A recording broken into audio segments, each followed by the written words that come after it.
So I went through a radical fat loss transformation just recently where I lost about 15 kgs of body fat, and throughout the process I learned little sneaky hacks that made sticking to a diet way easier. In this video I'm going to be exposing all 10 of those tips.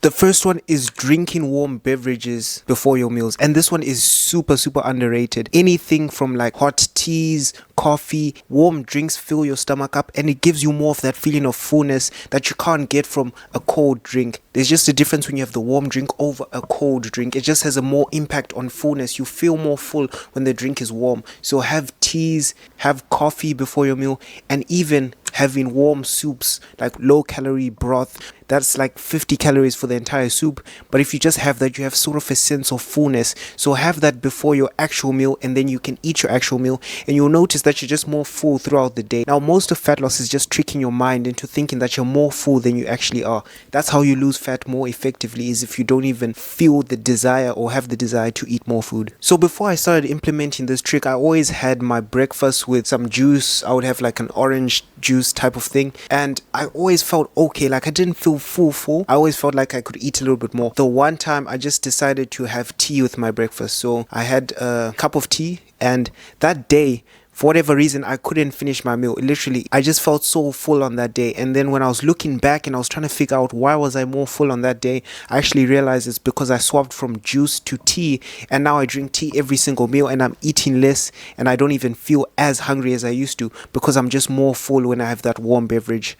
Now the next one is actually sugar-free condiments. Now before I used to track calories, but for some reason I wouldn't track my tomato sauce. I wouldn't track my sauces that I was putting in my meals. Now obviously those sauces will still have calories and they still have sugar in them, so you should be tracking those. When I eventually started tracking the calories in the sauces, I realized like these sauces actually have quite high calories. So now what I actually swapped to is I swapped to the sugar-free versions of those same condiments. So you can get tomato sauce, but you can get the sugar-free version of tomato sauce. There's no sugar, but they use sweetener, so it tastes almost exactly the same as regular tomato sauce, but it has way less calories in it. So when I found that I was actually using the sugar-free versions, I was able to keep a deeper calorie deficit and the food still tastes the same. You don't have to go boring. A lot of people think they have to go boring. They have to cut out sauces and things that they can add to make their meals taste better when they go on this diet. But that's unsustainable. You want your diet to be sustainable, so you want to be enjoying the food that you're having on a day-to-day basis. So you can still keep tomato sauce in your diet, but just opt for the zero sugar version, because if you compare the calories of the zero sugar version to the sugared version of like tomato sauce, it's a big difference. And especially if you have tomato sauce with like all of your meals, it can add up. You can easily be on like 300 calories a day worth of just tomato sauce. The next thing I would do is I would also swap out certain sauces for lower calorie alternatives. So salad dressing can easily be 200 to 300 calories, but you actually want to swap out your salad dressing for something like vinegar or lemon juice. And another thing you can do is, if you like mayo, you can actually swap out your mayo for like zero fat Greek yogurt. It still has the same taste and creaminess of regular mayo, but at way less calories.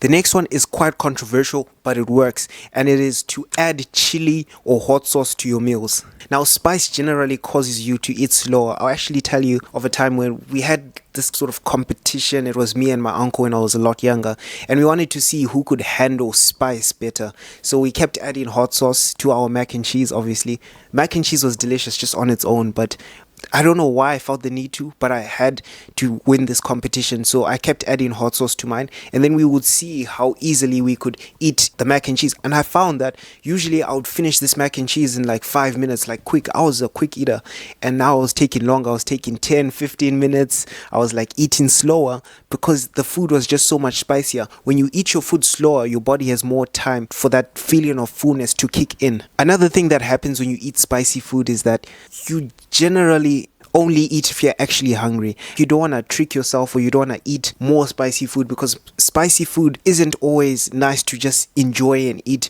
You sort of don't want to overeat spicy food. So for me, when I finished my mac and cheese with the spice, and then my aunt was like, alright, do you want this mac and cheese without spice? So I was gonna get the mac and cheese. My uncle started adding spice, adding hot sauce to the mac and cheese, and then after he added the hot sauce, for whatever reason, I just didn't want the mac and cheese anymore, because I wasn't actually hungry. I just wanted to enjoy the taste and flavor of the mac and cheese.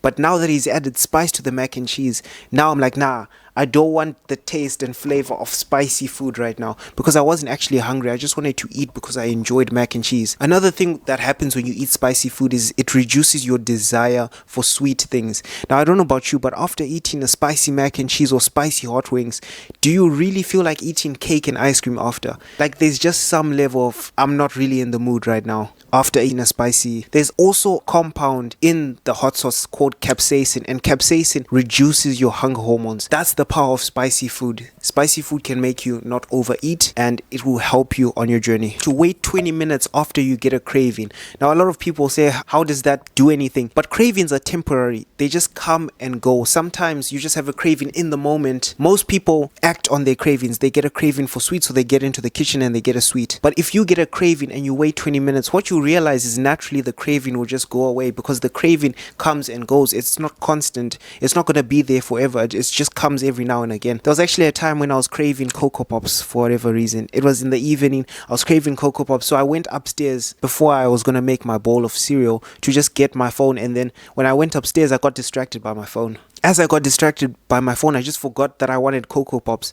And then like 30-40 minutes after, when I remembered, oh, I wanted to make Cocoa Pops, I was like, do I really want it? I'm on a diet right now. Then I was like, nah, I don't really want it at all. And that's the beauty of cravings, is cravings come and go.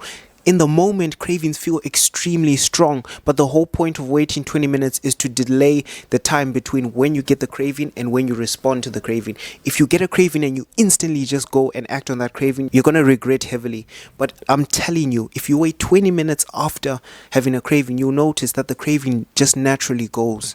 The next thing you should do is chew minty gum after meals. Now, the beauty of chewing minty gum, especially after meals, is that flavor of mint. When it gets into your mouth, you just don't want to eat after that. The flavor of any food after minty flavor in your mouth, it just tastes weird when it mixes. You don't want to eat any food after having mint, because it just doesn't taste right. It doesn't taste normal. It's like that feeling of when you brush your teeth and then you eat something straight after brushing your teeth. It just doesn't taste nice at all. But eating gum in general just lowers cravings. So it doesn't have to be minty flavor. It can be watermelon flavor. When you have a craving for actual food, you just have any flavor of gum, and I'm telling you, you just won't crave that food that much because you're chewing the gum and you're getting flavor. Most of hunger is actually psychological. It's not you're actually physically hungry. It's just that you enjoy the feeling of maybe eating food in that moment. Use smaller plates. This tricks your mind, because perception is everything. If you think you're eating more food and you're actually tricking your mind, then your mind's gonna think, yeah, we're good. So if you can use a smaller plate and fill that plate up full of food versus having a half empty bigger plate, you get what I mean? I've found that when I use smaller plates, I eat slower also. When I use a bigger plate, naturally I just eat faster because the plate is bigger. But also when you use a smaller plate in general, when you put in food for yourself, you actually put less food subconsciously. When you've got this massive plate, you've sort of got the urge to fill up that plate so that it takes room. But if you've got a tiny plate, there's only a certain amount of food that you can fit on that plate. So you're not going to put too much food by mistake. The next policy is very controversial, but it's having one cheat meal a week. Now, a lot of people, when they start dieting, they take extreme approaches. They're like, I'm not going to eat any junk for the next 2-3 months. And that approach never lasts long. So if you have one cheat meal a week, what this does is it allows you to diet hard during the week, and you have something to look forward to on the weekend. Because fat loss is going to take a good amount of time, depending on where your starting point is. So that's basically going to be your life for the next couple months, really. So you have to enjoy your life if you want to be able to lose fat efficiently. If you're struggling every single day, you're suffering, you're going through absolute pain, and you're not even eating the foods you enjoy at the end of the day, then you're just going to give up. You're going to be like, nah, this is not for me, and you're going to quit. Studies say that 95% of diets fail. 5% of diets succeed, and the diets that do succeed are the diets that people genuinely enjoy. So have one cheat meal, set up one cheat meal. On that cheat day, you're gonna calculate the calories, eat at maintenance calories. So throughout the day, you can save up on calories. You can eat less in the morning, and then when you have your cheat meal, you eating at maintenance calories that day. So you don't eat in a calorie surplus, so you won't be gaining weight. You actually eating at maintenance calories, and then the rest of the other days you eating in a calorie deficit. So now you actually have something to look forward to. Sunday is my cheat day. I'm looking forward to that. So I'm going to be disciplined. I'm going to work hard. I'm going to stay consistent so that Sunday we look forward to it. You enjoy Sunday, and then it's back on lockdown mode. Monday to Saturday, you locked in Sunday you have your cheat meal, you enjoy yourself. And when you have your cheat meal, you don't have to go bonkers. You can still have high protein. Why not have buffalo wings on your cheat meal?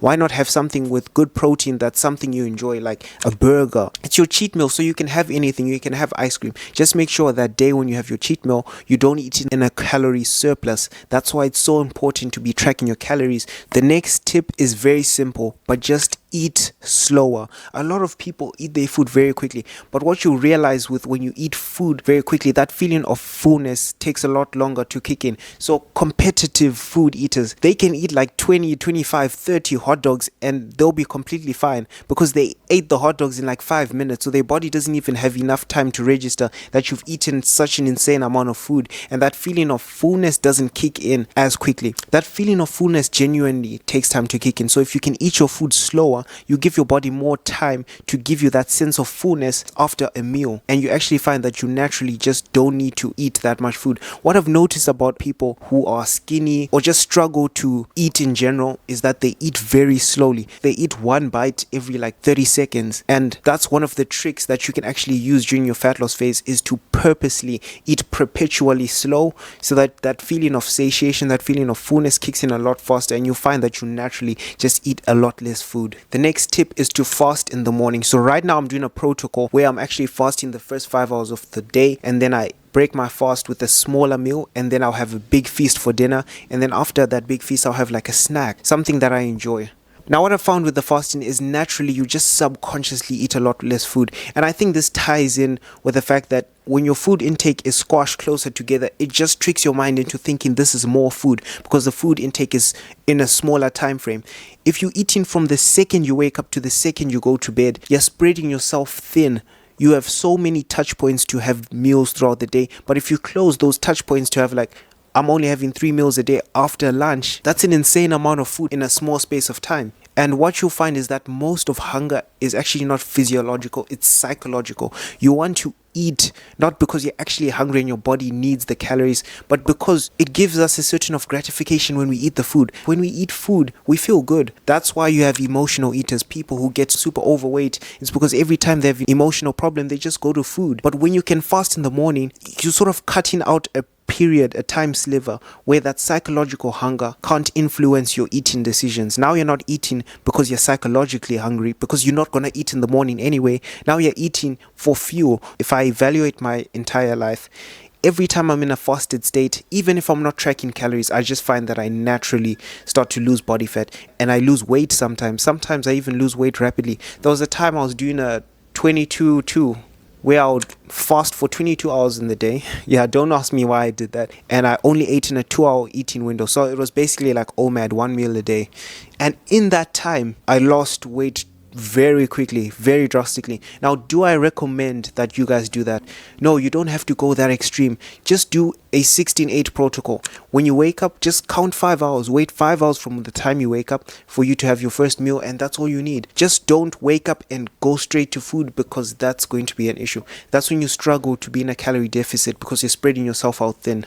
The next thing is to sleep earlier. Now, this one was a big one for me, but I found that I naturally had sweet cravings, things like ice cream, treats, cookies, usually towards the evening. Like, I found a common theme. I was super disciplined in the morning, super disciplined in the afternoon, and towards the evening and sort of getting late into the night, that's when my discipline would slip. That's when my sense of motivation and purpose and goals would sort of slip loose, and I'll be like, it's just one cookie, let me just have it, I'll get back serious tomorrow. That sort of weak-mindedness only came at certain times later in the night. So I found that just by sleeping earlier, you're sort of cutting yourself out from that weaker mind frame. I don't know what it is about late night, whether you're just tired or lazier, but your willpower is definitely way weaker later at night, and your sense of reasoning is just a lot weaker. The next one is go for a 10 to 15 minute walk after each meal. So I was actually scrolling on shorts, and then I heard about this from one of the shows that I was watching. This guy who